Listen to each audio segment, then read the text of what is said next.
கர்த்தருடைய பரிசுத்த நாமத்துக்கு மகிமையும் கனமும் துதியும் ஸ்தோத்திரமும் என்றென்றைக்கும் சதா காலங்களும் உண்டாயிருப்பதாக. இந்த ஆசீர்வதிக்கப்பட்ட 8வது நாள் இரவு மாலை கொஞ்ச நேரத்தில் இரவு யோசுவாவின் துதி ஆராதனைக்கு வந்திருக்கிற உங்கள் ஒவ்வொருவரையும் அன்போடு வணங்கி நான் வாழ்த்தி வரவேற்கிறேன். கர்த்தரங்களை ஆசீர்வதிப்பார். அன்பு மகள் வியூலா அவங்க ஜபத்தில் சொன்ன சாட்சியை கேட்டபோது எனக்கு ஒரு மிகுந்த சந்தோஷம். ஆமென். கர்த்தருடைய ராஜ்யத்தையும் அவருடைய நீதியையும் நாம் தேட ஒப்பு கொடுக்கும்போது ஆண்டவர் எப்படியும் நம்முடைய காரியங்களை செய்து நிறைவேற்றுவார்.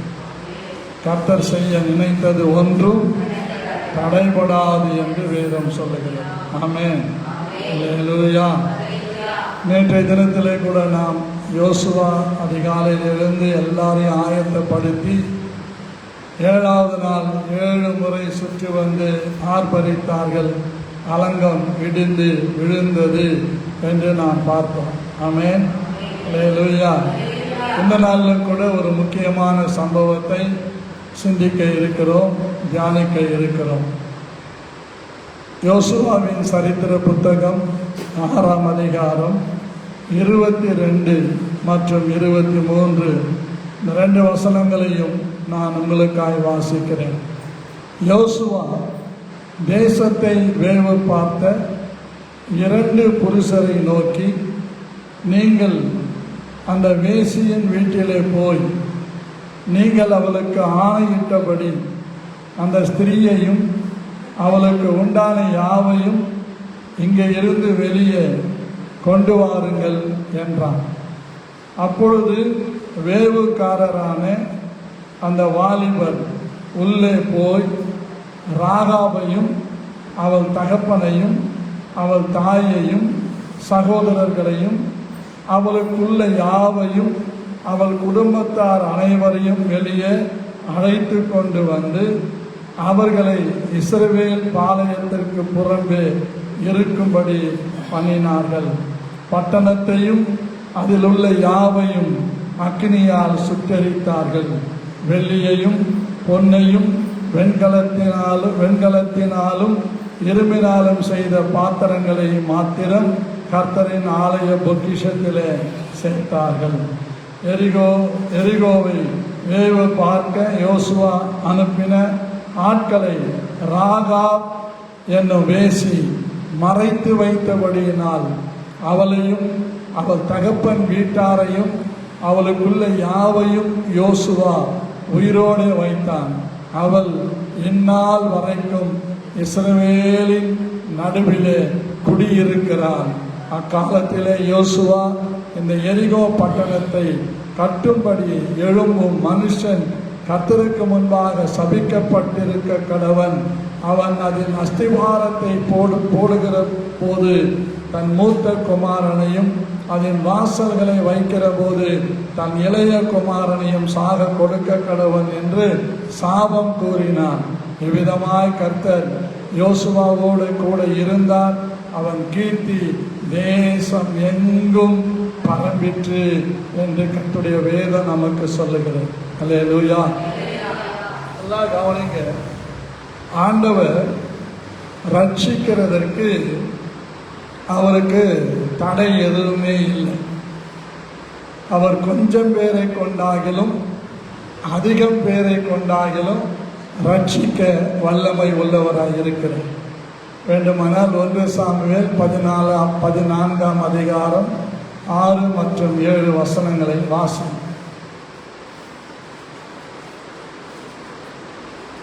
1 சாமுவேலின் புஸ்தகம் 14ஆம் அதிகாரம் 14 யோனத்தானும் அவன் ஆயுததாரியும்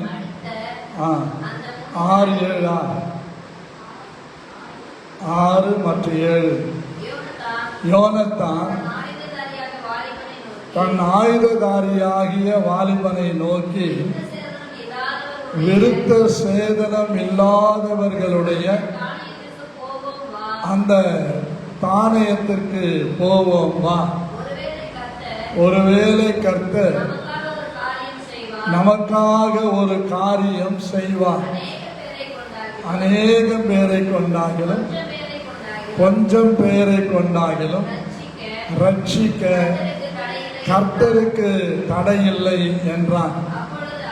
அப்பொழுது அவர் ஆயுததாரி யோனத்தானை பார்த்து, உம்முடைய இருதயத்தில் இருக்கிறபடியெல்லாம் செய்யும், அப்படியே போ, இதோ உம்முடைய மனதிற்கு ஏற்றபடி நானும் உம்மோடு கூட வருகிறேன். இதுதாங்க சத்தியம். கர்த்தருக்கு ஆமா, கொஞ்சம் பேரை கொண்டாகிலும் அதிகம் பேரை கொண்டாகிலும் ரட்சிக்க கர்த்தருக்கு தடை இல்லை. என்ன சொல்ற பார்க்கிறேன், உன் புருஷனை ரட்சிக்க கர்த்தருக்கு தடை இல்லை. அன்பின் கயிறை நீளமா விட்டுக்கிட்டே இருக்கிறார். அன்பின் கயிறை நீளமா விட்டுக்கிட்டே இருக்கிறார். ஏன்னா அவர் சொன்ன வாக்கு தத்தம் நிறைவேறும்.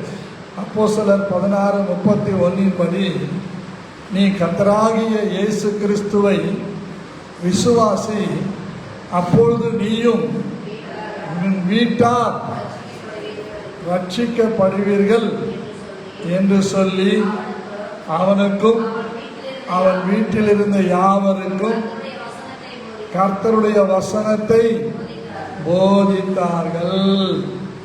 அல்லேலூயா. எல்லாம் ரொம்ப நம்ம மனசுல பசுமரத்து ஆணி போல இருக்கும்.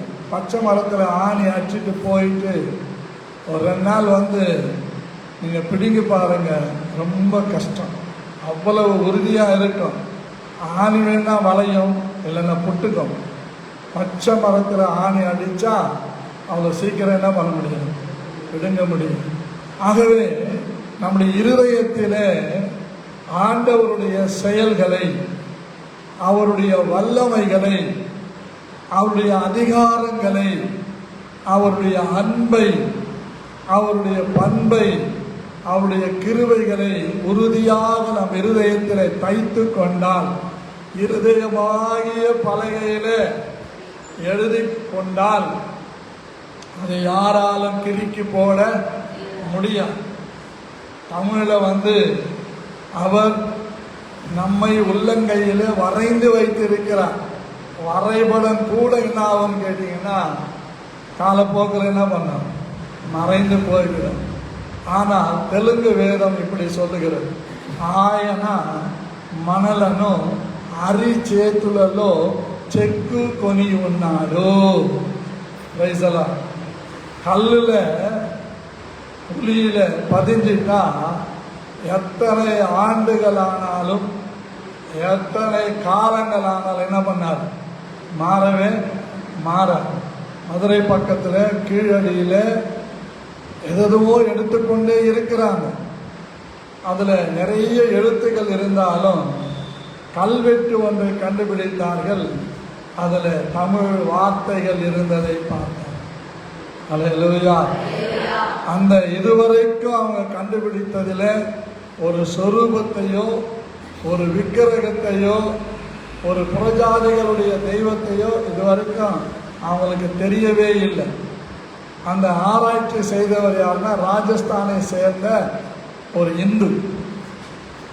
அவரே பேசுகிறார், உண்மையாகவே தமிழருடைய பண்பாடுக்கும் சிந்துவெளி நாகரிகத்திற்கும் 100% பொறிந்து போகிறது, பதிந்து போகிறது என்று சொன்னாலும் மதவாதிகளுக்கு அது விளங்காது.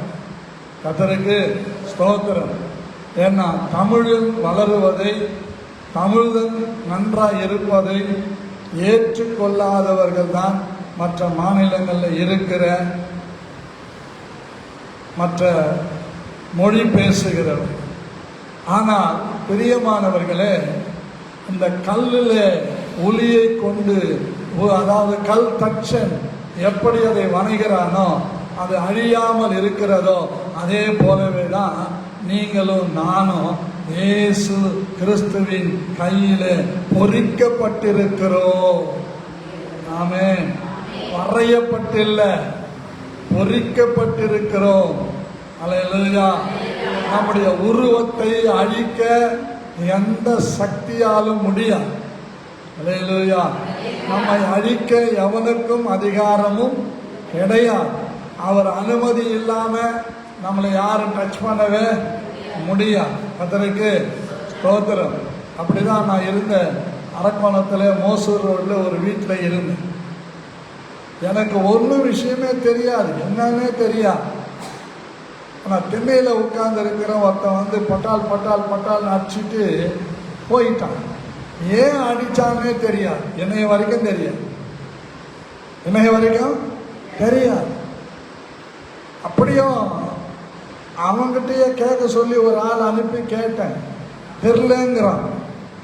ரொம்ப நாளாக அவரை அடிக்கணும்னு தோணிச்சு. நான் வந்து என்ன பண்ணிட்டேன், அடிச்சிட்டேன். ஆனால் அவர் மேலே எந்த சாக்கு போக்க நான் சொல்ல முடியாது. ஏன்னு கேட்டால் எப்போவும் அந்த வீட்டில் ஜெபம், அந்த வீட்டில் நிறைய வந்துக்கிட்டு போய்கிட்டு சாப்பிட்டுக்கிட்டு இருக்கிறாங்க. அவன் பேர் அருண்குமார். கர்த்தருக்கு ஸ்தோத்திரம். எப்படி இருக்கும், தெருவெல்லாம் பார்க்குறாங்க, ஒருத்தர் அவனை தடுக்கலை, எல்லாருக்கும் பயம். அந்த ஏரியாவில் ஒரு பொறிக்கு மாதிரி அவனுக்கு என்ன ஆத்திரமும் தெரில, வந்து நம்மளை வாங்கன்னு வாங்கிட்டான். அப்படி சீக்கிரம் வாங்கினா எப்படி இருக்கும் பார்த்துக்க. திரும்பி குத்துன்னு குத்திடுவான். அப்போ சீக்கிரம் மாதிரி நானும் ஒரு வாலிபன் தான். அப்போ என்னம்மா நல்ல பலம் உள்ளவர், என்னால் எதையும் செய்ய முடியும். ரெண்டாவது, நான் வாழ்ந்த பகுதி, நான் ரவுடித்தனம் செய்த ஏரியா, அந்த ஏரியாவிலே ஒருத்தன் நம்மளை டச் பண்ணிட்டான்னா தேவ அனுமதி இல்லாமல் அது நடக்கும். ஒரு வாரம் கூட ஆகலைங்க, 1 வீக்கு கூட ஆகலை. நான் எங்கேயோ போயிட்டு வீட்டுக்கு வந்தேன். முன்னாடி கடையில் இருக்கிற ஒரு பாட்டி அம்மா, ஐயா என்னம்மா கொஞ்சம் வாங்க அப்படின்னா போனேன். ஒன்று அடித்தான் பார்த்தீங்களா, அவனுக்கு நேர்ந்த கதி உங்களுக்கு தெரியுமா? தெரியலம்மா. என்னம்மா? இன்னைக்கு எஃகு உருக்காலை ஸ்டீல் பிளான்ட்லேருந்து வந்த லாரி அவன் தலை மேலே ஏறி இறங்கிச்சு ஐயா. ரோட்லேயே அவன் சரீரம் தலை நசுங்கி போயிடுச்சியான்னு. எதுக்குமான்னு கேட்டேன்.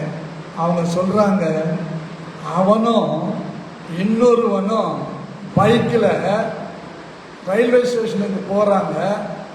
போகும்போது எதிரில் ஒரு வண்டி வந்ததுன்னு இவங்க திரும்பினாங்க. திரும்பும்போது முன் சக்கரம் ஒரு கல் மேலே ஏறி இறங்கிச்சு, ஸ்கிட் ஆச்சு. அதாவது தடுமாட்டின உடனே இவன் அந்த பக்கம் விழ வேண்டியவன் ரோட்டில் விழுந்துட்டான். அங்கிருந்து வந்த லாரி அவன் தலை மேலே ஏறிச்சு அப்படின்னா. ஐயோ வேதனையாக இருக்குதும்மா, கஷ்டமாக இருக்குதுன்னு. நீங்கள் வேதனையாக கஷ்டமாக இருக்குதுன்னு சொல்கிறீங்கய்யா, இதுதான் ஏன் ஆண்டவர் உங்களோடு இருக்கிறார் என்றதுக்கு நாங்கள் சாட்சி. ஆனால் ஊரெல்லாம் என்ன தெரியுமா சொன்னாங்க, அந்த தேவனுடைய மனுஷனை, அந்த பரிசுத்தவான கை நீட்டி அடித்தா 1 வாரம் கூட ஆகலை, அவன் ஆண்டவர் தண்டிச்சுட்டார் பாருங்கன்னு. அந்த ஏரியாவில் எங்களை குறித்த பயம் எல்லாருக்குள்ளும் வந்தது. மரியாதாக நடத்த தொடங்கினார்கள். அந்த ஏரியாவிலே ஒரு சகோதரர் இருக்கிறார், ராதான். அவனுக்கு நான் யாருமே தெரியாது. ஒரு நாள் அந்த வழியா எங்கள் சித்தப்பா வேணுகோபால் நாடு காரில் போய்கிட்டு இருக்கிறாரு. நான் அங்கே நிற்கிறேன். என்னை பார்த்துட்டு அவர் கார் நிறுத்தி இறங்கி வந்து அந்த பக்கம் நிறுத்தி இந்த ரோட்டுக்கு இந்த பக்கம் வந்து அந்த கடைக்கிட்ட வந்து என்கிட்ட பேசுகிறார். ఏమిరా ఎట్టుండావు బాగుండావా నీ భార్య పిల్లలంతా ఎట్టుండారు నువ్వు బాగుంటావురా నీ గుణానికి నువ్వు బాగుంటావని பேசி நிற்கிறார். வீட்டாண்டிலிருந்து ராதான்றவன் ஓடி வர்றான். என்னண்ணா வணக்கண்ணா, யாருண்ணா இவர்? அவர் என் பையன். எப்படின்னா எங்கள் அண்ணன் பையன் அப்படின்னு சொன்னவொடனே அவன் கிடுன்னு ஆடி போயிட்டான். கர்த்தருக்கு ஸ்தோத்திரம். எப்படியாண்ணா எங்களுக்கு தெரியாதுன்னா ஐயோ ஐயோ அப்படின்னு சொல்லிட்டு அவர் போயிட்ட பிறகு வந்து என் வீட்டில் உட்காந்து 1/2 மணி நேரம் பேசினான். அப்போ தான் அவன் சொல்கிறான், அந்த பையனை அடிக்க ஏவனது நான் தாங்க. கர்த்தருக்கு ஸ்தோத்திரம். அப்படியான உன் மேலே லாரி ஏறலையே, அவன் மேலே ஏறிச்ச, உன் மேலல்லவா ஏறி இருக்கணும் அப்படின்னு சொன்ன உடனே பயந்து போய், நான் நடந்தது எதையும் உங்கள் சித்தப்பா கிட்ட சொல்லிடாதீங்கன்னா அவர் என்னை வச்சு வைக்கவே மாட்டார்னா அவர் பயங்கரமான ஆள்னா அப்படின்னு சொல்லிட்டு சொன்னான். கர்த்தருக்கு ஸ்தோத்திரம். ஆண்டவர் நம்மை ரட்சிக்கிறதற்கு தடையே இல்லை. வலது கரத்தை உயர்த்தி சொல்லுங்க, என்னை ரட்சிக்கிறதற்கு, என் குடும்பத்தை ரட்சிக்கிறதற்கு கர்த்தருக்கு தடையே இல்லை. நான் தான் தடை. நான் மாத்திரம் தடை இல்லாமல் இருந்தா எப்படியும் என் குடும்பம் ரட்சிக்கப்படும். என் பிரச்சனைகளிலிருந்து எனக்கு ரட்சிப்பு கிடைக்கும். என் போராட்டத்திலிருந்து எனக்கு ரட்சிப்பு கிடைக்கும். என் குறைவுகளிலிருந்து எனக்கு ரட்சிப்பு கிடைக்கும். நான் நம்புகிற இயேசு, நான் ஆராதிக்கிற இந்த யோசுவாவின் தேவன் என்னை ரட்சிக்கவோ, என் புருஷனையும் பிள்ளைகளையும் குடும்பத்தை ரட்சிக்கவோ தடையே இல்லை. ஆமென். எத்தனை பேர் விசுவாசிக்கிறீங்க? நல்ல கைகளை தட்டி ஆவியில நிறைந்து நல்ல ஒரு நிமிடம் அந்நிய பாஷையில பேசுங்க. ஆண்டவருக்கு ரட்சிக்க தடை இல்லை. நம்முடைய தடைகள் எல்லாம் மாறுகிறது. நமக்கு முன்னால இருக்கிற வெண்கல கதவுகள் உடைகிறது. நமக்கு முன்னால இருக்கிற இரும்பு தாழ்பால்கள் முறிகிறது. அந்த காலத்தில் இருக்கிற பொக்கிஷங்கள், ஒளிவிடத்தில் இருக்கிற புதையல்கள் நமக்கு தேவன் கொடுக்க இந்த மாலை வேளையில, 8வது நாளில நம் மத்தியிலே வந்திருக்கிறார். நம் மத்தியிலே வந்திருக்கிறார். அவரை விசுவாசிக்கிற நம்மை ரட்சித்து, நம்முடைய குடும்பத்தாரை ரட்சித்து, சபையாரை ரட்சித்து, நம் குடும்பங்கள் யாரெல்லாம் ரட்சிக்கப்படவில்லையோ அவெல்லாம் ரட்சிக்கிறதற்கு தேவனுக்கு தடை இல்லை. அவர் ரட்சிப்பார், ஜெயம் தருவார். ஆமென். நீங்க விரும்புனீங்கன்னா தொடர்ந்து 365 நாள் துதியாரா நடத்திக்கிட்டே இருக்கலாம். அல்லேலூயா. கர்த்தருக்கு ஸ்தோத்திரம். ஆனா அதிகாலை ஜெபத்தை நீங்க ஏற்றுக்கொண்டாலும் ஏற்றுக்கொள்ளாவிட்டாலும் ஜீவனுள்ள நாளெல்லாம் நடத்தும்படி என்னை அதற்கு ஒப்பு கொடுத்திருக்கிறேன். அதற்கு ஸ்தோத்திரம். ஒரு சிலர் கொஞ்ச நாள் வாட்ஸ்அப்பில் வந்தாங்க, அதுக்கப்புறம் வாட்ஸ் அவுட் ஆயிட்டாங்க. கொஞ்ச நாள் நேரில் வந்து உட்கார்ந்தாங்க, அதுக்கப்புறம் அங்கிருந்து வந்தால் நாய் துரத்தும், நாய் கடிக்கும் அப்படின்னு சொல்லிக்கிட்டு நாய்க்கு பயந்து நடுவூட்டில் படுத்துக்கிட்டு கொட்டை விட்டு தூங்க ஆரம்பித்தாங்க. இதுதாங்க ரட்சிக்கிறதுக்கு தடை. எது தடை? நம்முடைய தூக்கம் தான் தடை. நம்முடைய லேசினஸ் தான் தடை. நம்முடைய அலட்சியம் தான் தடை. எது அலட்சியம் தடையா இருக்கிறதுக்கா? என்னத்துக்கு சொல்றோன்னே தெரியல. அல்லேலூயா சொல்லிடுறோம். உடனே சந்திரா பார்க்குறேன், நீங்க சொன்னீங்க அதனால நான் சொல்றேன். எங்கள் ஊரில் அப்படிதான். இந்த ஒவ்வொரு வருஷமும் புரட்டாசி மாதம் 4வது வாரம் ஊரெல்லாம் சேர்ந்து, அதாவது வீதம் போட்டுக்கிட்டு பெருமாள் கோயிலில் பெரிய திருவிழா மாதிரி நடத்துவாங்க. இந்த துணிகளால், புது துணியினால சுற்றுவாங்க. இவ்வளோ பெருசாக கீழே வால் மாதிரி மச்சி வச்சுருப்பாங்க. அதுக்கு பேர் பந்த சேவம். அதுக்கு பேர் என்னது? பந்த சேவம். அது மேலே கற்பூரம் சூடம் ஏற்றிட்டு அது நல்லா நெருப்பாகி அது அப்படியே கனண்டு கிடக்கும். எல்லாரும் எடுத்து என்ன பண்ணுவாங்க, ஒவ்வொருத்தரா எடுத்துக்கிட்டு இப்படி கோயிந்தா கோயிந்தா கோயிந்தா கோயிந்தா அடிச்சுக்குவாங்க. அதில் நான் ரொம்ப பயங்கரமான ஆள். அல்லேலூயா. சிலரெல்லாம் கரெக்ட் பண்ணுறதுக்காகவே கோயிந்தா கோயிந்தா கோயிந்தா இப்படி அடிச்சுக்குவேன். அந்த நேரத்தில் ஃபுல்லாக இருப்பேன். காலையில் 5 மணிக்கு ஆரம்பித்தோம்னா 10 மணி வரைக்கும் போயிலே இருக்கும்.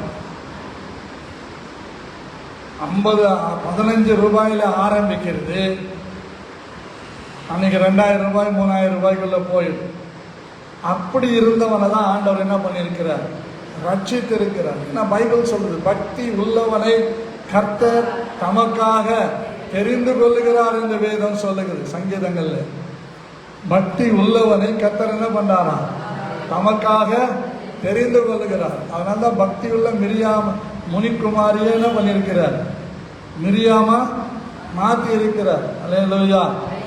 ஆமா, பக்தி உள்ள விஜயாவை இன்னைக்கு என்ன பண்ணியிருக்கிறார்? ரெபேக்காவா மாற்றி இருக்கிறார். கர்த்தருக்கு ஸ்தோத்திரம். அல்லேலூயா. Praise the Lord. அவ்வளவு சிலர் பக்தி என்ன பாருங்க.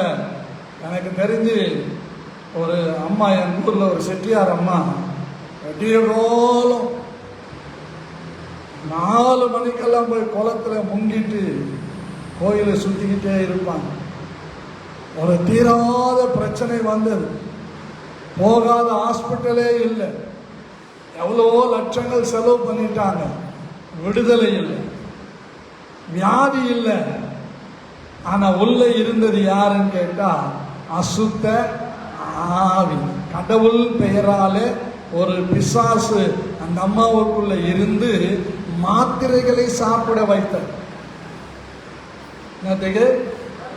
என்ன வியாதி? டாக்டர்கள் சொல்றது கேன்சர். ஆனா அந்த அம்மா உடம்புல என்ன இல்லை? கேன்சர் இல்லை. நான் ரட்சிக்கப்பட்ட புதுசு, அபிஷேகம் பெற்ற புதுசு, நேரா எங்க வீட்டு பம்ப் செட் ஆண்ட வந்தாங்க. నైనా నా కొరకు ప్రార్థన చెయ్యయ్యా, నేను క్యాన్సర్లో బాధింపబడి ఉన్నాను, డాక్టర్లందరూ నిన్నే చనిపోతావు, త్వరగా చనిపోతావు అని చెప్తున్నారు, నేనేం చెయ్యాలి அப்படின்னா? நீ ஒன்றும் செய்யாத, காலையில் சுத்தறதை நிறுத்தி அந்த நேரத்தில் முழங்கால் படி, நான் உங்ககிட்ட ஒரு புஸ்தகம் கொடுக்குறேன், స్తోత్ర బలిகள் 1000, ఇద పడి నాకు చదువు రాదేమైనా నువ్వు చదవే వద్దు, ఒక్కొక్క గీటు మీద నీ చెయ్యబట్టి దీంట్లోనున్న దేవునికి స్తోత్రం, ఈ వాక్యంలో ఉన్న దేవునికి స్తోత్రం, ఈ వాక్యంలో చెప్పబడిన దేవునికి స్తోత్రం, ఇప్పుడు చొల్లిగితే ఇట్లా చెప్తానే ఉండు, 21 రోజులు చెప్పు. ఎన్ని రోజులు? 21 நாள் சொல்லு. காலையில் ஒரு முறை சொல்லு, ராத்திரியில் ஒரு முறை சொல்லு. 22ஆம் தேதி உன் உடம்புல இருக்கிற கேன்சர் இருக்காது அப்படின்னு சொல்லிட்டு அனுப்பினேன். ஒரு வாரம் சொல்லிக்கிட்டே இருக்கிறாங்க. இப்போ ஒதுங்கி ஒதுங்கி இருந்தது வந்து நம்ம ஆட்ட ஆரம்பிச்சது. அவங்க புருஷன் பேர் வந்து ராதாகிருஷ்ணன். ஓடி வந்தார். ஐயா, నా భార్యకి ఇప్పుడు ఏమైంది తెలియదు, ఆడతానే ఉంది, ఆడిగితే இருக்குது, నువ్వు ఎవరు అని అడిగితే నేందా క్యాన్సర్ అంటుంది. பாருங்க, நேராக போனேன், முழங்கால் படியிடுங்க, ஜபம் பண்ண. எனக்கு ஒரு பெரிய விசுவாசம், ஆண்டவர் சுகத்தை தருவார், ஆண்டவர் அவங்களுக்கு ஒரு பரிபூரண விடுதலை கொடுத்தார். அல்லேலூயா, அல்லேலூயா. அடுத்த நாள் காஞ்சிபுரத்தில் இருக்கிற அண்ணா கேன்சர் ஹாஸ்பிட்டல் ஒன்று இருக்குது மெயின் ரோட்டில், அங்கே போய் உட்காந்து டெஸ்ட்டு கொடுக்குறாங்க. 3ஆவது நாள் டெஸ்ட்டு வருது, உங்கள் உடம்புல கேன்சரே இல்லை. இயேசு கிறிஸ்துவின் நாமத்தின் வல்லமை அந்த அம்மாவுக்குள்ள சென்று ரட்சிப்புக்கு தடையாக இருந்த எல்லாவற்றையும் கேன்சல் பண்ணிவிட்டார். அல்லேலூயா, அல்லேலூயா, அல்லேலூயா. எவ்வளோ அருமையான தேவன் பாருங்க. நம்ம வேண்டுவதற்கும் நினைப்பதற்கும் நமக்குள்ள அதிகமாய் கிரியை செய்கிற தேவன்.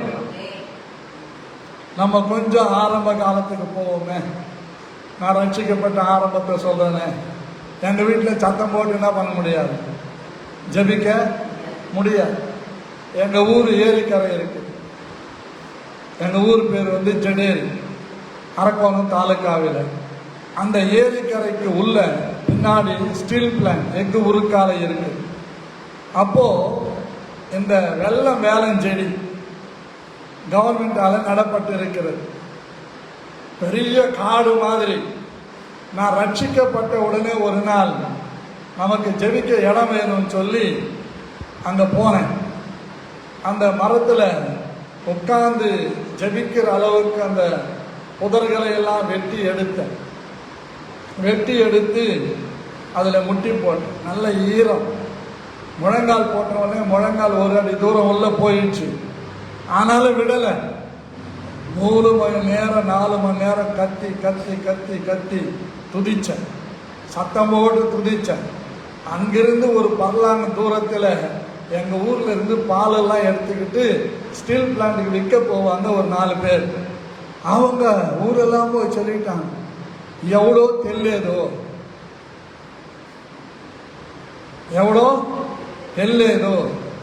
తుమ్మ చెట్ల మధ్యలో அல்லேலூயா அல்லேலூயா அருஸ்தா உண்டாடோ ఎవడనే తెలియదు அப்படின்னு பேசிக்கிறாங்க. அப்போதான் இந்த பத்மா சொல்லிச்சான், ఎవరో కాదు మా కుప్పన్న కొడుకు. అతనికి స్తోత్రం. ఆయన యేసు ప్రభులో ఐక్యమైపోయినాడు. యేసు ప్రభు ఆయనతో కూడా ఉండాడు. ఆయన தான் ప్రార్థన చేస్తూ ఉంటాడు. அவர் தான் ஜெபம் பண்ணி கொண்டிருக்கிறார். அவர் தான் கத்தி துதிக்கிறார். என்ன வீட்டில் அப்படி துதிக்க முடியாது. ஏன் அப்படின்னா அந்த ஆரம்ப காலத்தில் அந்த கத்தலும் அந்த உருமல்களும் அந்த முனகல்களும் இருந்ததினாலே தான் என்னை அது பலனாக்கினது, தைரியப்படுத்தினது, அவருக்காக நிற்க வைத்தது. ரொம்ப கஷ்டப்பட்டுக்கிறது. சாரி போட்டு ஃபேன் கீழே உட்காந்துங்க தொடச்சிக்கோ. அல்லேலூயா. நல்லா நம்ம பாருங்க, ஆண்டவருக்கு ரட்சிக்கிறதுக்கு தடையே இல்லை. தடைகளை நீக்க வேண்டியது யார் தான்? நம்ம தான் நீக்கணும். தடைகளை எடுத்து போனோம். நமக்கு முன்னாலே பிசாசு நம்முடைய வாய்க்காலில் தண்ணீர் நமக்கு வந்து கிடைக்காதபடிக்கு பல மடைகளை போடுவான். அந்த மடைகளை எல்லாம் நம்ம ஜபத்தினாலே துதியினாலே தட்டிட்டோன்னு வச்சுக்கோங்க. அந்த அதாவது மடை திறந்த வெள்ளம்னு சொல்லுவாங்க. அந்த மாதிரி மடை திறக்கப்பட்ட அந்த வெள்ளம் எப்படி வருதோ அப்படி ஆவியானவர் நமக்குள்ளே வருவார், நம்மேல் வருவார், நம்முடைய குடும்பத்தில் வருவார், நம்முடைய எல்லைகளில் வருவார். எதெல்லாம் குறுக்க வருதோ அது எல்லாம் அவரு நீக்கி தடுத்து அற்புதத்தை செய்வார். ஆமென். அல்லேலூயா அல்லேலூயா அல்லேலூயா. ஆகவே ஒன்றை நாம் தைரியமாக விசுவாசிக்க வேண்டும், ரட்சிக்கிறதுக்கு என்ன இல்லை, தடையே இல்லை. பாருங்க, காதேஸ் பர்னேயாவிலிருந்து மோசே கோத்திரத்துக்கு 2 பேரா என்ன பண்ணார், வேவு பார்க்க அனுப்புனார். அந்த அனுப்புனதுல 2 பேரை இந்த ராகாப் என்கிற இந்த அம்மாவுக்கு பேர் பாருங்க, பைபிள் ஒரு டைட்டில் கொடுத்திருக்குது. அது ஒரு பட்டம் மாதிரி தான். முன்னெல்லாம் அந்த தாசிகள்னு சொல்லுவாங்க, கோயிலை சுற்றி என்ன பண்ணுவாங்க, விட்டுருவாங்க. அந்த மாதிரி அந்த ஊர்ல அந்த பட்டணத்துல இந்த அம்மா ஒரு தாசி.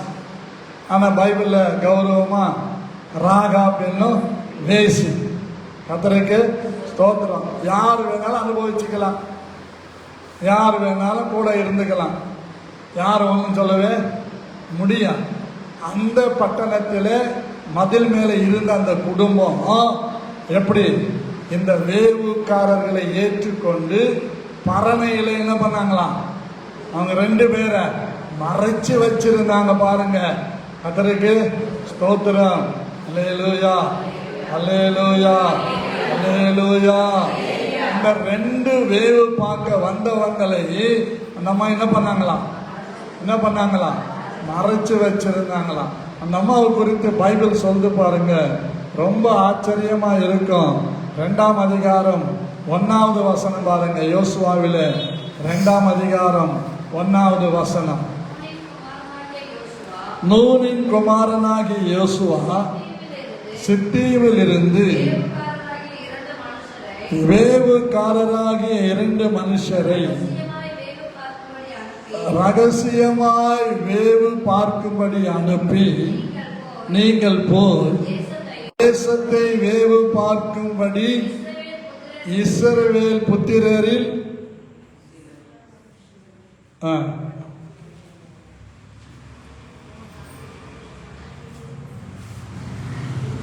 படிங்க. இஸ்ரவேல் புத்திரரில் நான் படிக்கவா? சில மனுஷர் இங்கே வந்தார்கள் என்று எரிகோவின் ராஜாவுக்கு சொல்லப்பட்டது. அப்பொழுது எரிகோவின் ராஜா ராகா மண்டைக்கு ஆள் அனுப்பி, உன்னிடத்தில் வந்து உன் வீட்டுக்குள் பிரவேசித்த மனுஷரை வெளியே கொண்டு வா, அவர்கள் தேசத்தை எல்லாம் வேவு பார்க்கும்படி வந்தார்கள் என்று சொல்ல சொன்னான். அந்த ஸ்திரீ அவ்விரண்டு மனுஷரையும் கொண்டு போய் அவர்களை ஒளித்து வைத்து, மெய்தான் என்னிடத்தில் வந்த மனுஷர் வந்திருந்தார்கள், ஆனாலும் அவர்கள் எவ்விடத்தாரோ எனக்கு தெரியாது. வாசலை அடைக்கும் நேரத்தில் இருட்டு வேளையிலே அந்த மனுஷர் புறப்பட்டு போய்விட்டார்கள். அவர்கள் எங்கே போனார்களோ எனக்கு தெரியாது. அவர்களை சீக்கிரமாய் போய் தேடுங்கள், நீங்கள் அவர்களை பிடித்துக் கொள்ளலாம் என்றான். அவள் அவர்களை வீட்டின் மேல் ஏற பண்ணி, வீட்டின் மேல் பரப்பப்பட்ட சணல் தட்டைகளுக்குள்ளே மறைத்து வைத்திருந்தார். அந்த மனுஷர் யோர்தானுக்கு போகிற வழியில் துறைகள் மட்டும் அவர்களை தேட போனார்கள். அவர்களை தேடுகிறவர்கள் புறப்பட்ட உடனே வாசல் அடைக்கப்பட்டது. அந்த மனுஷர் படுத்துக்கொள்ள முன்னே அவள் வீட்டின் மேல் அவர்களிடத்திற்கு ஏறி போய்,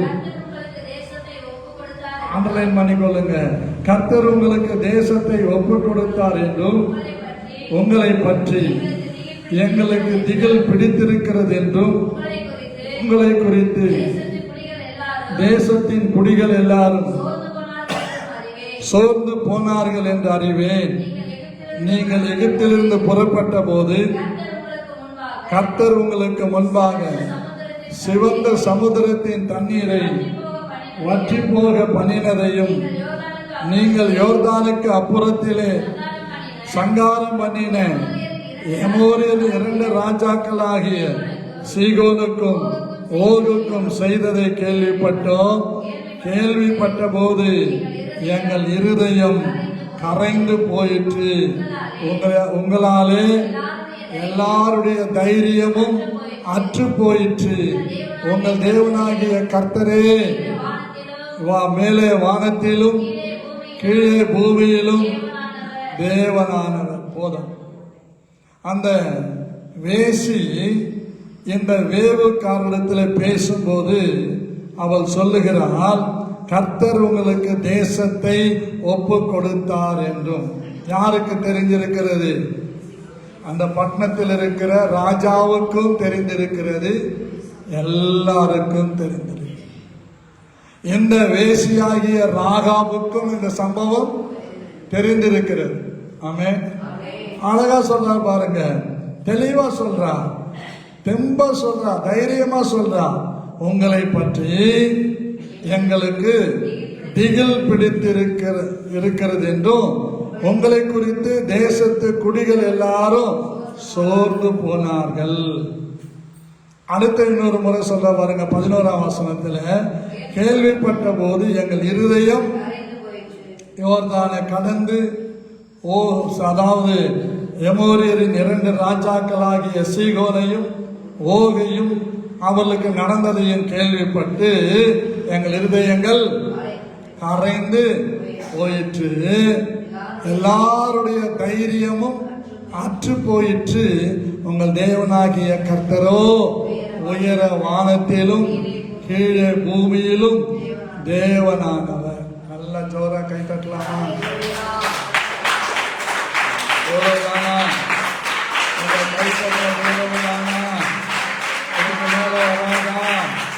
இதுக்கு மேல தட்ட முடியாதா? நல்ல உற்சாகமா ஆவியோடு நிறைந்து, ஆவியில நிறைந்து, இயேசு கிறிஸ்து வல்லமை உள்ள தேவன். கர்த்தர் உங்களுக்கு தேசத்தை ஒப்புக் கொடுத்தார் என்றும், உங்களை பற்றி எங்களுக்கு திகில் பிடித்திருக்கிறது என்றும், உங்களை குறித்து தேசத்து குடிகள் எல்லாரும் சோர்ந்து போனார்கள் என்றும் அறிவே. அல்லேலூயா. நீங்கள் எகிப்திலிருந்து புறப்பட்ட போது கர்த்தர் உங்களுக்கு முன்பாக சிவந்த சமுத்திர தண்ணீரை வற்றி போக பண்ணினார் என்பதையும், நீங்கள் யோர்தானுக்கு அப்புறத்தில் சங்காரம் பண்ணின எமோரியரின் 2 ராஜாக்களாகிய சீகோனும் ஓகும் செய்ததையும் நாங்கள் கேள்விப்பட்டோம். இதை கேள்விப்பட்ட உடனே எங்கள் இருதயம் கரைந்து போயிற்று. உங்களாலே எங்களுடைய தைரியம் அற்று போயிற்று. உங்கள் தேவனாகிய கர்த்தரோ உயர வானத்திலும் தாழ பூமியிலும் தேவனானவர். அல்லேலூயா, அல்லேலூயா, அல்லேலூயா, அல்லேலூயா, அல்லேலூயா. சத்தமா அல்லேலூயா. Praise the Lord. பிறகு இவங்க அவங்களுக்கு என்ன சொல்றாங்க பாருங்க. நீங்கள் என் தகப்பனையும் என் தாயையும் என் சகோதரரையும் என் சகோதரிகளையும் அவர்களுக்கு உண்டான எல்லாவற்றையும் உயிரோடு வைத்து எங்கள் ஜீவனை சாவுக்கு தப்புவிக்கும்படி எனக்கு நிச்சயமாய் அடையாளத்தை கொடுக்க வேண்டும் என்றார். அப்பொழுது அந்த மனுஷர் அவளை நோக்கி, எங்கள் ஜீவனே உங்கள் ஜீவனுக்கு ஈடு, நீங்கள் எங்கள் காரியத்தை வெளிப்படுத்தாதிருந்தால் கர்த்தர் எங்களுக்கு தேசத்தை கொடுக்கும் போது நாங்கள் தயையும் சத்தியம் பாராட்டுவோம் என்றார். கர்த்தருக்கு ஸ்தோத்திரம். அப்புறம் பாருங்க, அப்பொழுது அவர்களை கயிற்றினாலே ஜன்னல் வழியாய் இறக்கி விட்டால் அவள் வீடு அலங்கத்தின் மதிலில் இருந்தது. அலங்கத்திலே அவள் குடியிருந்தாள். அப்பொழுது அவன் அவர்களை நோக்கி, தேடுகிறவர்கள் உங்களை காணாதபடிக்கு நீங்கள் மலையிலே போய் அவர்கள் திரும்பி வரும் மட்டும் அங்கே 3 நாள் ஒளித்திருந்து பின்பு உங்கள் வழியே போங்கள் என்றார். அப்பொழுது அந்த மனுஷர் அவளை நோக்கி, இதோ நாங்கள் தேசத்துக்குள் பிரவேசிக்கும் போது இந்த சிவப்பு நூல் கயிற்றை எங்களை இறக்கிவிட்ட ஜன்னல் வழியாய் கட்டி உங்கள் தகப்பனையும் உங்கள் தாயையும் உங்கள் சகோதரனையும் உங்கள் குடும்பத்தில் உங்கள் தகப்பன் குடும்பத்தார் அனைவரையும் உன்னிடத்தில் உன் வீட்டிலே சேர்த்துக்கொள். இல்லாவிட்டால் நீங்கள் எங்கள் கைக்கு நீங்களாகி எங்கள் ஆணைக்கு நீங்களாயிருப்போம் என்று சொல்லுகிறார். போதும். நல்லா நீங்க கவனிக்கணும். ஒன்று நல்லா நீங்க சிந்திக்கணும் கர்த்தருடைய பிள்ளைகளே. அதை நீங்க சிந்திச்சீங்கன்னா உங்களுக்கு ரொம்ப ரொம்ப ரொம்ப யூஸ்ஃபுல்லா இருக்கும் நான் நம்புறேன். ரொம்ப பிரயோஜனமா இருக்கும். என்னங்க ஐயா சிந்திக்கணும்? ஆல்ரெடி அவங்க கையில என்ன வச்சிருக்கிறாங்க சொல்லுங்களா? அவங்க கையில என்ன வச்சிருக்கிறாங்க? கரெக்டா சொல்லுங்க. அவங்க கையில ஒண்ணு வச்சிருந்தாங்க. என்னது அது? சிவப்பு நூல். நல்ல ஜோரா கை தட்டுங்க. அல்லேலூயா. சுவிசேஷகனுடைய பாதங்கள் மலையின் மேல் எவ்வளவு அழகா இருக்கிறது. அப்ப பாருங்க, அவங்க ஆயத்தமா போறாங்க. எதிரிகள் தேசத்திலே தான் வேவு பார்க்க போறாங்க. எந்த அளவுக்கு இவங்களை அவங்க ஏற்றுக்கொள்வாங்கன்னு தெரியாது. அப்படிப்பட்ட ராட்சதர்கள் போன்றிருக்கிற அந்த எரிகோ பட்டணத்தார், ராட்சதர்களா இருக்கிற அந்த எரிகோ பட்டணத்தார் அவங்க தான் திரும்பி வந்து சொல்றாங்கல்ல, பயங்கரமான ராட்சதரை கண்டோம், அவங்க உயரமா இருக்கிறாங்க, பலசாலிகளா இருக்கிறாங்கன்னு நீங்க என்னாகமத்துல படிக்கலாம். ஆனால் அன்பு கர்த்தருடைய பிள்ளைகளே, ஒன்றை நாம் சரியாக புரிந்து கொள்ள வேண்டும். தேவனுடைய பிள்ளைகள் கையில எப்பவும் ஒரு சிவப்பு நூல் இருக்க வேண்டும். அதுதான் ரட்சிப்பு, அதுதான் இயேசு கிறிஸ்துவின் ரத்தத்தின் வல்லமை, அதுதான் அத்தாரிட்டி, அதுதான் பலன், அதுதான் கிருபை, அதுதான் எல்லாம்.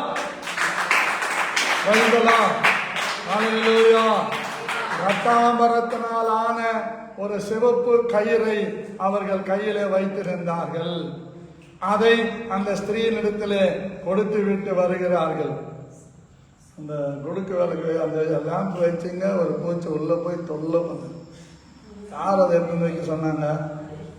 அப்பா ரொம்ப ஞானிங்க. இந்த லைட்டு வருதா பாருங்க சார், ரைட் ஓகே, அது கடிக்கிட்டோம், என்ன பண்றது, மனுஷெல்லாம் கட்டி முடிச்சிட்டாங்க, பூச்சி கடிக்குது.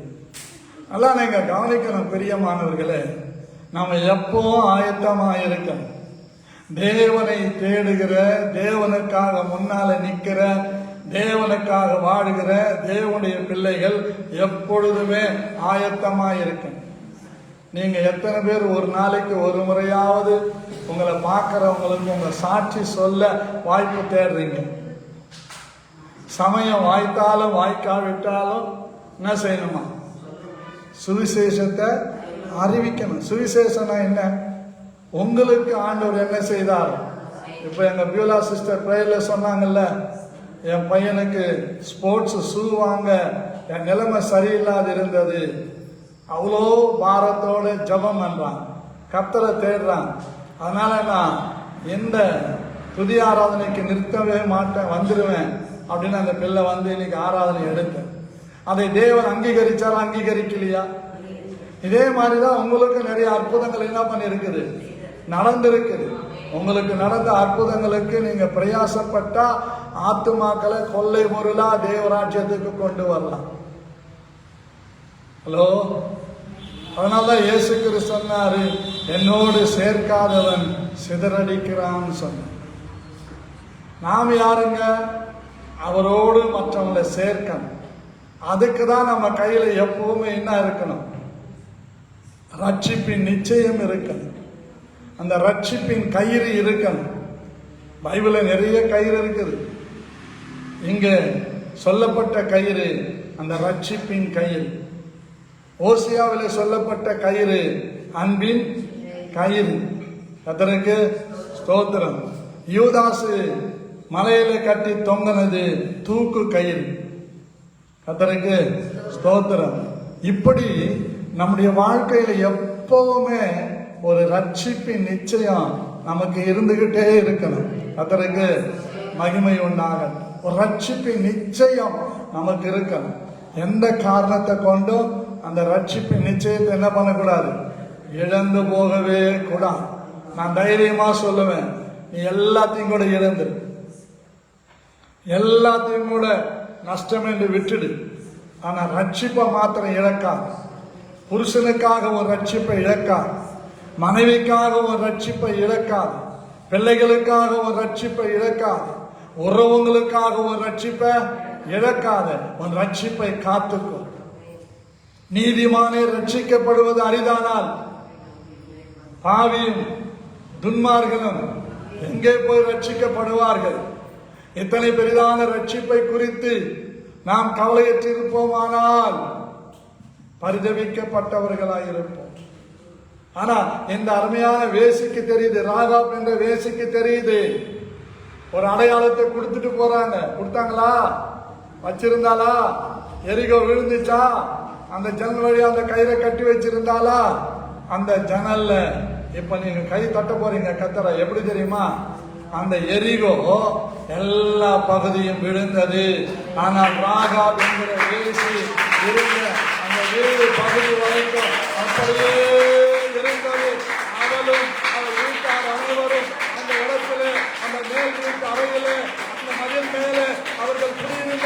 கண்டு அழுதாகவில்லை. அவரும் அவர் வீட்டார் அனைவரும் ரட்சிக்கப்பட்டார்கள். இதுதான் வெளிப்பாடு, இதுதான் துதியாரார் ரகசியம். ஆமென். அல்லேலூயா. ஆனா பைபிள் அவளுக்கு பேர் சொல்லு வேசின்னு தான் சொல்லுது.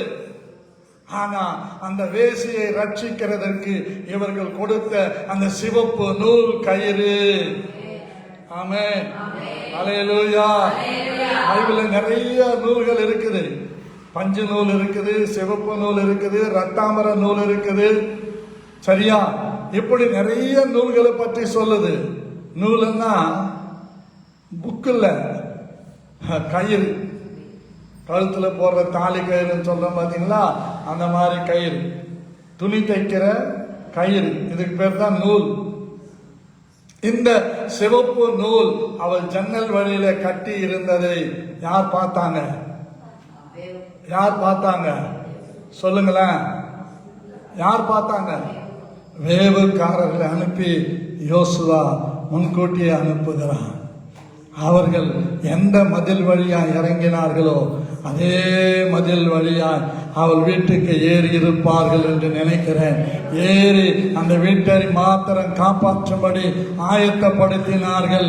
இவர்கள் எக்காலம் ஊதி ஜெபித்து துதித்த போது அந்த வீடு மாத்திரம், அந்த இடம் மாத்திரம் ஒன்றும் ஆகாமல் மற்றதெல்லாம் இடிந்து விழுந்தது என்று தைரியமாய் எனக்கு கிடைத்த ஆவின் வெளிப்பாட்டில் சொல்லுகிறேன்.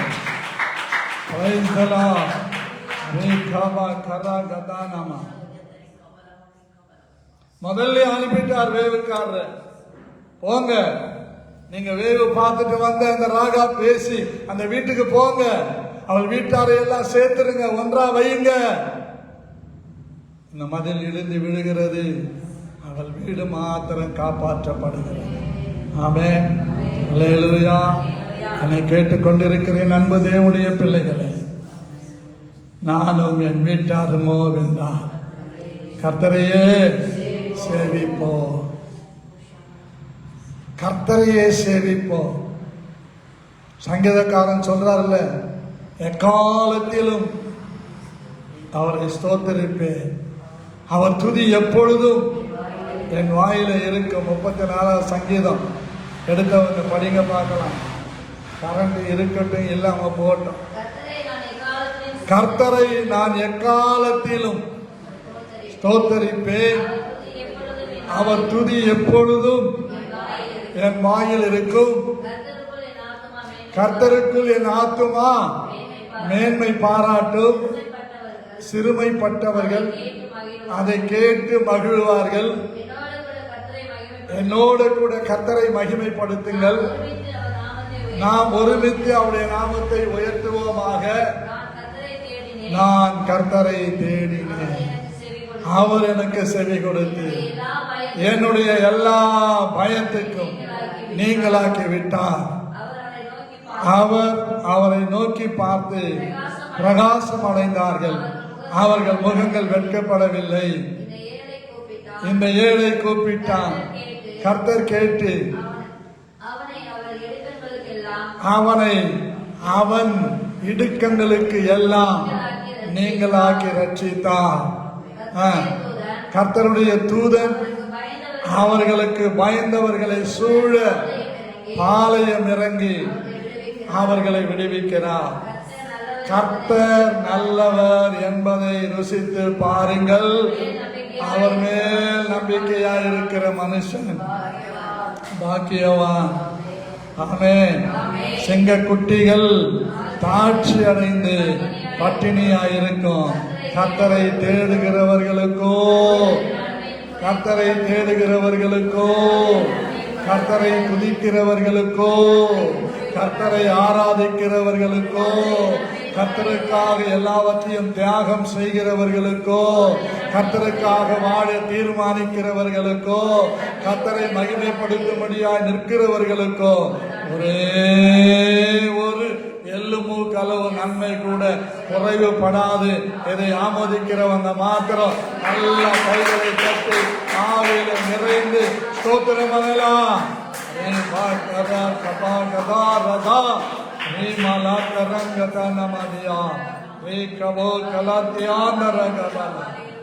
நாம் இருக்கிற இடத்துல அப்படியே எழுப்பி நிற்கலாம்.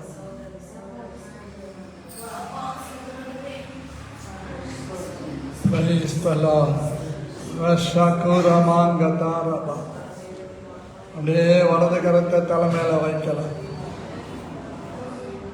என் அன்பு தேவனுடைய பிள்ளைகள், யோசுவா அனுப்பின வேவுக்காரர்கள் ராகாபின் வீட்டிலே போய் அவர்களை ஆயத்தப்படுத்துகிறார். அவர்களை ஆயத்தப்படுத்தின பின்பு எரிகோ மதில் அந்த வீட்டை மாத்திரம் விட்டுவிட்டு மற்ற எல்லா இடங்களும் நொறுங்கி விழுகிறது. ராகாப்பும் அவன் தகப்பன் வீட்டாரும் ரட்சிக்கப்படுகிறார்கள். ஒரே ஒரு சிவப்பு நூல் கயிறு தான் அடையாளம். இன்னைக்கு ரட்சிப்பு நமக்கு அடையாளம், விசுவாசம் நமக்கு அடையாளம், நாம் தேவனுடைய பிள்ளைகள் என்பது நமக்கு அடையாளம். கர்த்தர் நமக்கு அடையாளத்தை போட்டிருக்கிறார். இந்த துதி ஆராதனைக்கு வருகிறது உங்களுக்கு ஒரு பெரிய அடையாளம். உங்கள் குடும்பம் ரட்சிக்கப்படுவதற்கு அடையாளம். உங்கள் ஆசீர்வாதங்கள் தடைபடாமல் உங்களுக்கு வந்து சேருவதற்கு அடையாளம். அவர்கள் அவரை நோக்கி பிரகாசம் அடைந்தார்கள். அவர்கள் முகங்கள், நீ வெட்கப்பட மாட்ட. கம்பெனியில் எந்த கோவர்க்கருக்கு முன்னாலே நீ வெட்கப்பட மாட்ட. டீம் லீடருக்கு முன்னால வெட்கப்பட மாட்ட. சூப்பர்வைசருக்கு முன்னால வெட்கப்பட மாட்ட. HR-க்கு முன்னால வெட்கப்பட மாட்ட. எங்கேயும் யாருக்கு முன்பாக நீங்கள் வெட்கப்படவே மாட்டீர்கள். அவர்கள் அவரை நோக்கி பார்த்து பிரகாசம் அடைந்தார்கள்.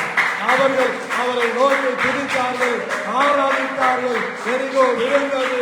அதே போலவே இந்த இரவு உங்களுக்கு எதிராக இருக்கிற எரிகோக்கள் தகர்ந்து விழுகிறது. உங்கள் ரட்சிப்புக்கு தடையாக இருக்கிற தடைகள் தகர்ந்து விழுகிறது. உங்கள் ஆசீர்வாதத்துக்கு தடையாக இருக்கிற தடைகள் நகர்ந்து விழுகிறது. கர்த்தர் உங்களை நேர்மையாய் உயர்த்துகிறார்.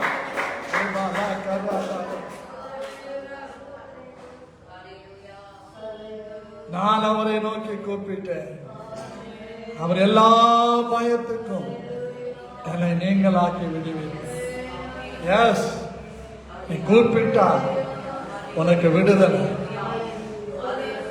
ஆபத்து காலத்தில் உன் தேவனை கூப்பிடு, அவர் என்னை விடுவிப்பார்.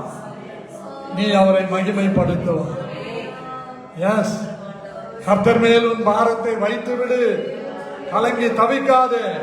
நீதிமானை ஒருபோதும் தள்ளாட ஒட்டா.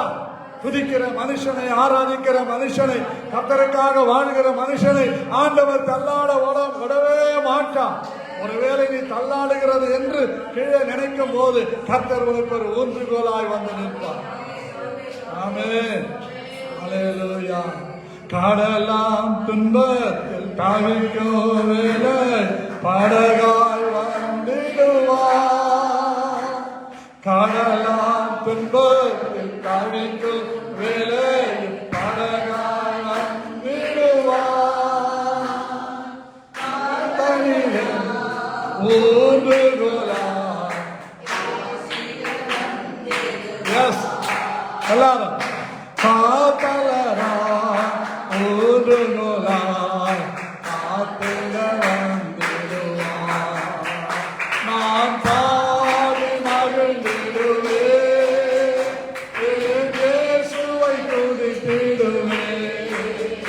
நான் பாடி மகிழ்ந்திடுவே, இயேசுவை துதித்திடுவே. என் ஜீவிய காலமெல்லாம் அவர் பாதத்தில் அமர்ந்திடுவே. என் ஜீவிய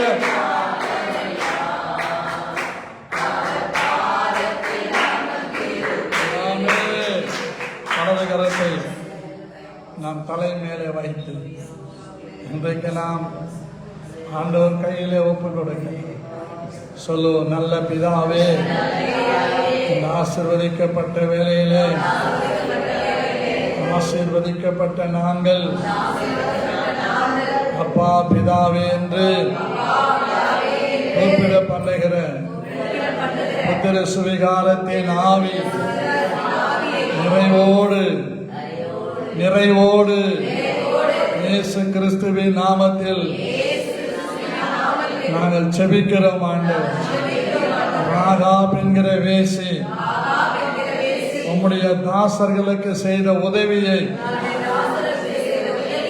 அப்பமா எண்ணாமல் அதை கனப்படுத்தி அதை மதித்து அந்த வேசியையும் அவள் குடும்பத்தாரையும் அவளுக்குள்ள யாவையும் ரட்சித்து இந்நாள் வரைக்கும் இஸ்ரவேல் நடுவிலே அவள் ஒரு குடும்பமாக இருக்கும்படி செய்திருக்கிறது போல ஆவியானவரே எங்களையும் எங்கள் வாழ்க்கையையும் உம்மை துதித்து ஸ்தோத்திரிக்கும்படிக்கு உமக்காக வாழும்படிக்கு நீர் எங்கள் பாராட்டின கிருபையை நினைத்து உம்முடைய பாதங்களை முத்தம் செய்கிறோம். ராகாப் வேசியின் வீட்டாரையும் ராகாபையும் ரட்சிக்க உம்மாலே முடியுமானால் அப்போஸ்தலர் 16:31 படி எங்கள் வீட்டார் யாவரையும் ரட்சிக்க உமக்கு வல்லமை உண்டு. நாங்கள் விசுவாசிக்கிறோம். இந்த பகுதியில் எங்கள் ஜப வீழ்ச்சியில் திரள் கூட்ட ஜனங்களை கொண்டு வந்து சேர்ப்பீரார். கட்டடத்தில் மாத்திரம் வல்லமையும் நீதியும் உண்டென்று அவரவர்கள் சொல்லிக்கொண்டு உங்களுடைய சமூகத்தில் வருவார்களாக உங்களுடைய கிருபைக்கு ஒப்பு கொடுக்கிறோம் ஆண்டவர். எங்கள் குடும்பங்களில் நீ செய்கிற அற்புதங்களுக்காய் ஸ்தோத்திரிக்கிறோம். தொடர்ந்து எங்கள் துதி ஆராதனைகளை சுகந்த வாசனையாய் முகர்ந்து கொண்டு நமக்கு சாட்சிகளாய் எங்களை எழுப்பும். அப்படி செய்வதற்காக நன்றி. இயேசு கிறிஸ்துவின் நாமத்தில் ஆமென். எல்லா கைகளை தட்டி கர்த்தரை ஸ்தோத்திரிப்போம்.